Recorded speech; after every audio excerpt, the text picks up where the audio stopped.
Salut tout le monde! Je suis ravie de vous retrouver aujourd'hui pour vous présenter mes 5 premières lectures pour le mois de mars.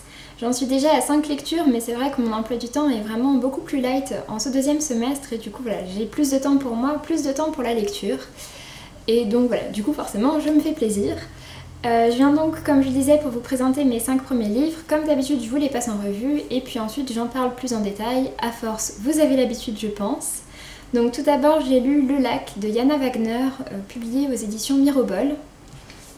Ensuite, j'ai donc lu Beautiful Boss de Christina Loren, paru chez Hugo Roman. Puis j'ai lu Demain est un autre jour de Laurie Nelson Spielman, paru chez Pocket et ici dans une édition limitée. Après ça, j'ai enfin terminé Le Nom du vent de Patrick Rothfuss, publié chez Brajlon. Et pour terminer, je viens donc de finir Ne tirez pas sur l'oiseau moqueur d'Harper Lee, paru chez Le Livre de Poche.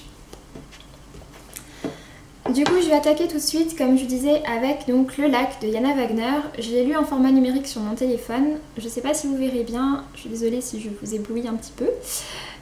Je l'ai donc lu en partenariat avec la maison d'édition Mirobol, puisqu'en fait j'avais déjà parlé du premier tome sur ma chaîne, à savoir Vongo Zero. C'est un livre que j'avais lu de manière tout à fait autonome et personnelle, sans que ce soit pour un partenariat, et qui m'avait vraiment beaucoup plu, auquel j'avais mis un 4,5 sur 5. Et donc en fait, une personne du service communication de Mirobol a vu ma vidéo et donc m'a proposé de lire ce second tome en partenariat. J'étais vraiment très ravie de cette proposition et j'ai donc accepté tout de suite.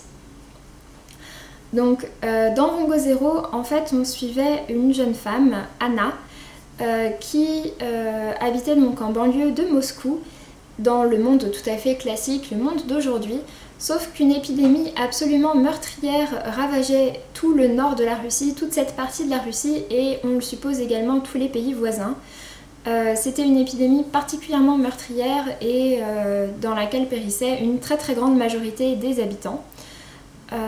Anna, avec son mari Sergueï, son grand-fils Mika, ainsi que pas mal d'autres personnes, ses voisins, des amis, etc., décidaient de fuir sur le lac Vongo Zero, puisque sur ce lac, en fait, il y a une île, et sur cette île, il y a une cabane de pêcheurs, et cette cabane de pêcheurs appartient donc à la famille de Sergueï, donc le mari d'Anna.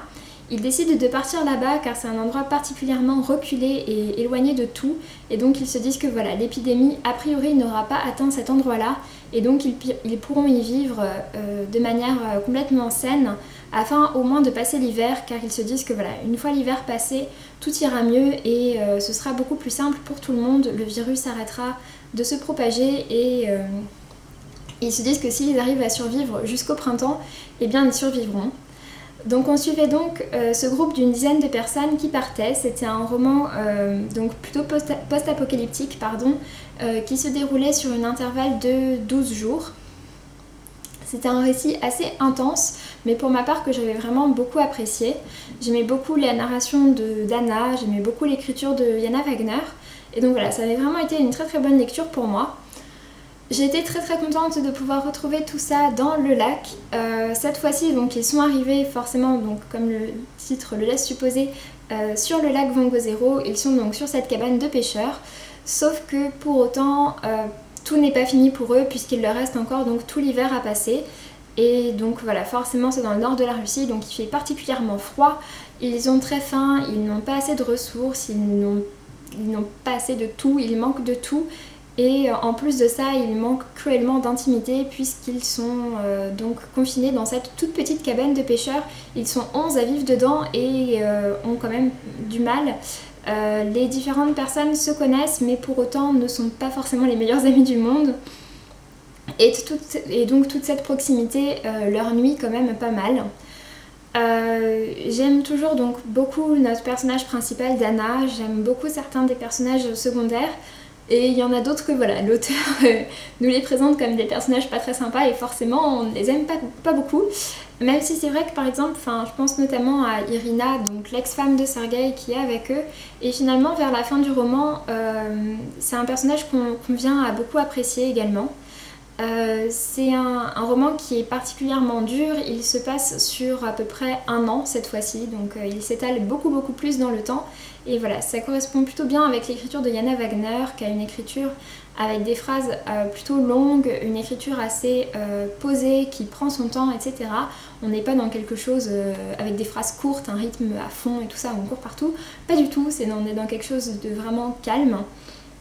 Et donc voilà, pour ma part, c'est un roman que j'ai beaucoup apprécié. Comme pour le premier tome, je lui ai mis un 4,5 sur 5 et je suis vraiment très ravie d'avoir pu lire ce livre en partenariat avec les éditions Mirobol, que je remercie donc vraiment beaucoup. Ce qui est très français. Ensuite, comme je disais, j'ai donc lu Beautiful Boss de Christina Loren, donc paru chez Hugo Roman le 3 mars. Je vais pas m'éterniser plus que ça sur ce livre car je lui ai fait une vidéo consacrée à la série Beautiful qui est sortie donc il y a quelques jours. Mais donc dans ce tome accessoire, donc dans cette nouvelle, on retrouve les personnages de Will et Anna qu'on avait rencontrés dans Beautiful Player et qui pour ma part sont vraiment mes personnages préférés de cette série de romances érotiques.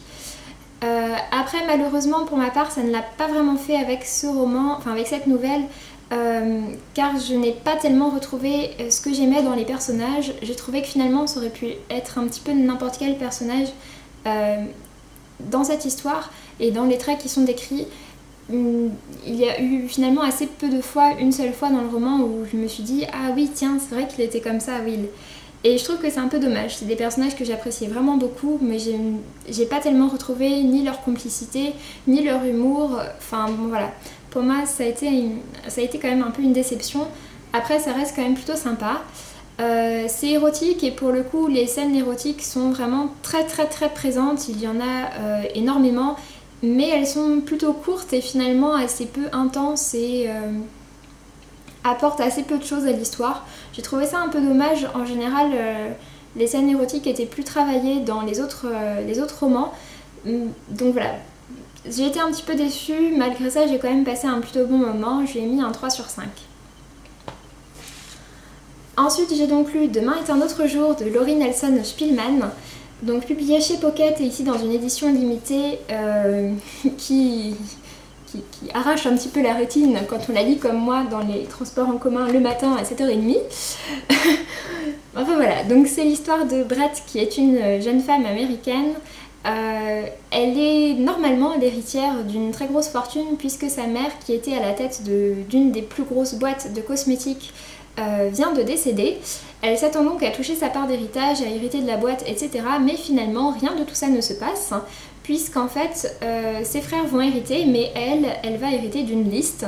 Et en fait, c'est une liste des choses à faire au cours de notre vie, donc une life list, qu'elle avait elle-même rédigée, mais lorsqu'elle avait 14 ans. Et aujourd'hui, elle en a quand même 34, donc voilà, 20 années se sont écoulées depuis, et forcément, ses objectifs ont beaucoup changé.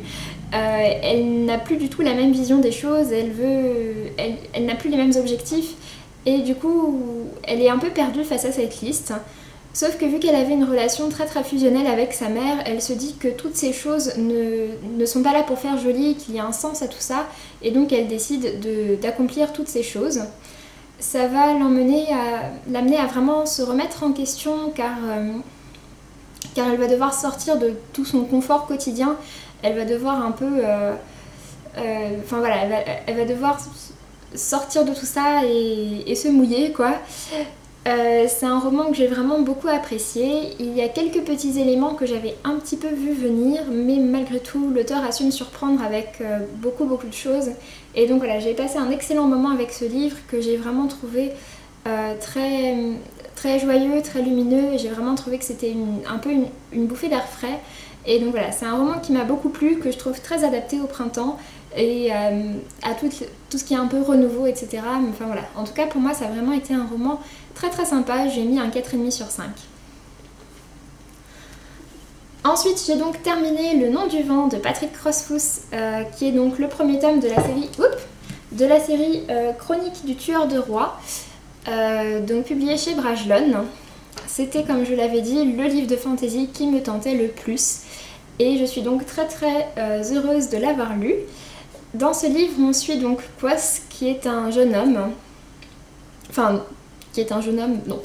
On suit donc Quoth, qui est en fait un aubergiste qui maintenant est quand même, on imagine, assez vieux, et qui en fait a été donc a priori un assassin, mais également un des plus grands magiciens, enfin le plus grand magicien de tous les temps.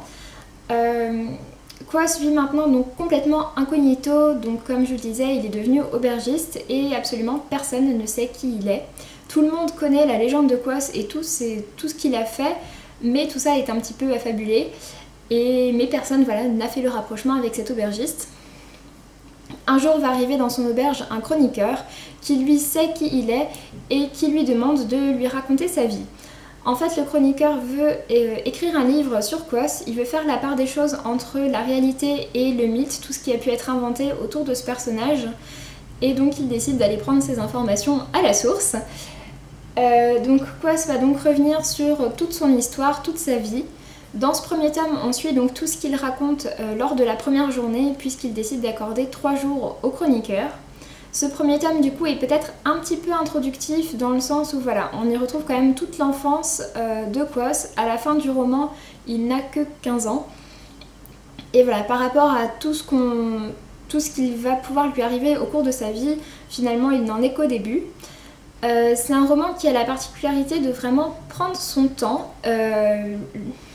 Quoth insiste sur beaucoup de petits détails, de petites choses qui certes sont utiles par rapport au développement de l'histoire, mais c'est pas un roman dans lequel il y a pour l'instant énormément d'action. C'est un roman quand même, comme je disais, assez lent, qui prend son temps, mais pour ma part ça a été vraiment quelque chose que j'ai beaucoup apprécié. Ça a été un coup de cœur pour beaucoup de personnes. Pour ma part, pas vraiment. C'est un livre que j'ai énormément adoré, je ne lui ai pas spécialement trouvé de défaut. Mais j'ai tendance à juger les romans de fantasy un peu quand même sur leurs scènes d'action, sur leurs scènes de combat, sur les retournements de situation qu'il peut y avoir. Et c'est vrai que pour l'instant il n'y en a pas eu des masses. Et donc du coup j'attends de voir la suite, mais en tout cas j'ai très hâte de lire la suite car notre personnage est vraiment très prometteur et j'ai vraiment adoré le jeune Quoth. J'ai très hâte aussi d'en savoir plus sur l'homme qu'il est devenu, pourquoi est-ce qu'il a fait ça, pourquoi est-ce qu'il a décidé autant de changer complètement de vie et de passer dans l'anonymat. Enfin c'est vraiment un livre que j'ai vraiment beaucoup apprécié. J'ai adoré le personnage de Dena, forcément. Et j'ai vraiment adoré tout dans ce roman. J'ai mis un 5 sur 5 et j'ai donc très hâte de lire la suite. Que je lirai prochainement, je pense, puisque ma bibliothèque les propose. D'ailleurs, je sais qu'ils sont dans pas mal de bibliothèques, si ça vous intéresse de le lire. C'est vrai qu'il est sorti chez Brajlon, pour l'instant qu'en grand format et qu'il coûte quand même 25 €. Mais je sais que beaucoup de bibliothèques le proposent, donc n'hésitez pas à aller voir de ce côté-là si ça vous intéresse. Et sinon, en VO, donc en anglais, il est sorti en format poche, donc à un prix beaucoup plus abordable. Mais c'est quand même une grosse brique. Il fait à peu près 780 pages. Pour ma part, je l'ai lu sur 2 week-ends. Mais je suis vraiment très contente de lui avoir accordé du temps car ça a vraiment été une excellente découverte pour ma part. Ensuite, comme je vous le disais, j'ai donc lu Ne tirez pas sur l'oiseau moqueur d'Harper Lee. C'est un livre complètement classique, un incontournable qui fait très souvent partie de ces listes de livres à lire au cours de notre vie et que pour ma part, je n'avais absolument jamais lu. Pourtant, je suis vraiment une adepte des romans historiques et notamment ceux qui parlent de la ségrégation, du racisme, etc. C'est des thèmes qui en général me touchent vraiment beaucoup. Et donc je me suis décidée à me lancer dans ce livre. C'est un livre qui a été publié en 1960 mais dont le récit se passe en 1930.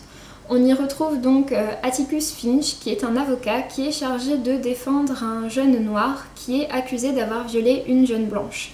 Forcément, du coup, le procès n'est pas vraiment en sa faveur puisque l'histoire se passe au sud des États-Unis.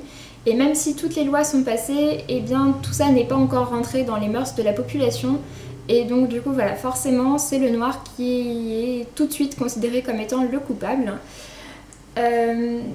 Ce récit a pour originalité, a pour particularité sa narration, car en fait on ne suit pas du tout l'histoire du point de vue d'un des protagonistes de cette affaire, de cette enquête, mais du point de vue de Scout, qui est donc la fille d'Atticus, donc l'avocat.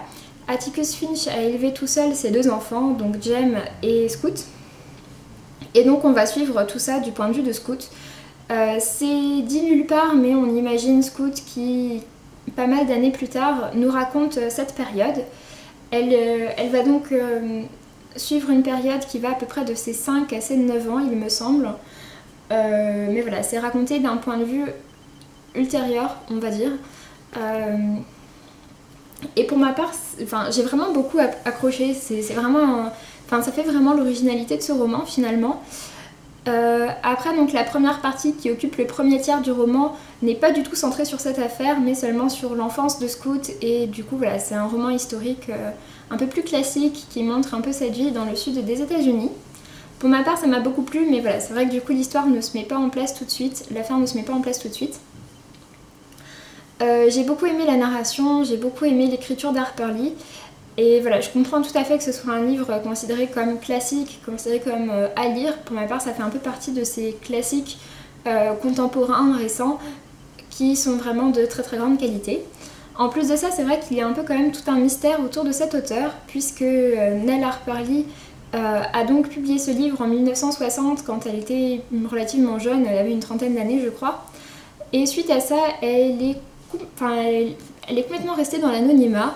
Elle a vécu assez éloignée de tout ça et elle n'a absolument rien publié d'autre pendant plus de 50 ans quand même. Et c'est seulement en 2014 qu'elle a publié donc une sorte de suite à ce livre, donc Va et poste une sentinelle. Après quand même de très très nombreuses années d'absence.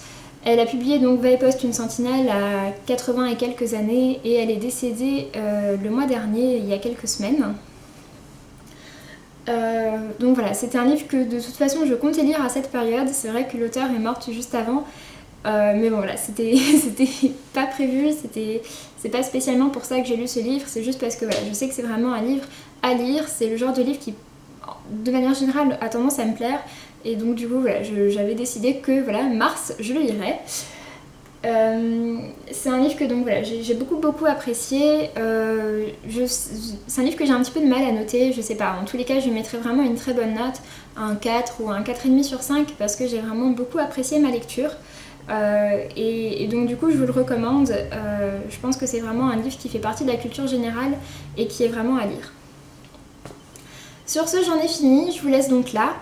Je vous dis donc à très bientôt pour de prochaines vidéos. Normalement la prochaine publiée ce sera mon planning pour le salon du livre de Paris puisqu'il se tiendra le week-end prochain. Sur ce, je vous laisse et je vous dis donc à très bientôt. Salut!